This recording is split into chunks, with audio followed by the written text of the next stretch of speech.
मस्साजोगचे सरपंच संतोष देशमुख हत्या प्रकरणात आज बीड न्यायालयात हाय व्होल्टेज सुनावणी पार पडली। या सुनावणीत न्यायालयानं वाल्मिक कराडसह सर्व आरोपींवर अधिकृतपणे आरोप निश्चित केले आहेत। यावेळी मुख्य आरोपी वाल्मिक कराडनं पहिल्यांदाच मौन सोडून न्यायालयासमोर आपली बाजू मांडण्याचा प्रयत्न केला।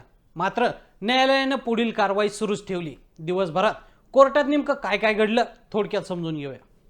कोर्टात न्यायाधीशांनी 1800 पानांच्या दोषारोप पत्रातील संपूर्ण घटनाक्रम आरोपींना वाचून दाखवला आणि तुम्हाला हे आरोप मान्य आहेत का असा थेट प्रश्न विचारला। तेव्हा वाल्मिक कराडसह सर्व 6 आरोपींनी आपल्याला हे मान्य नसल्याचं उत्तर दिलं।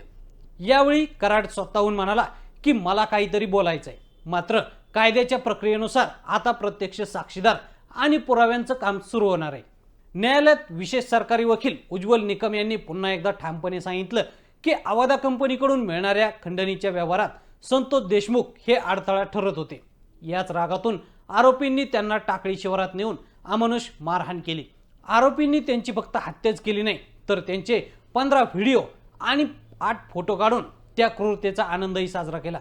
हे व्हिडिओ आता आरोपींच्या वकिलांना दिले आहेत।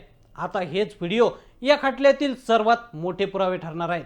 आजच्या सुनावणीनंतर उज्ज्वल निकम यांनी आरोपींच्या वकिलांवर खटला लांबवणे आणि दिशाभूल करण्याचा आरोप केलाय। आता या प्रकरणाची पुढची सुनावणी 8 जानेवारी 2026 रोजी होणार असून लवकरच प्रत्यक्ष साक्षीदारांची उलट तपासणी देखील सुरू होणार आहे।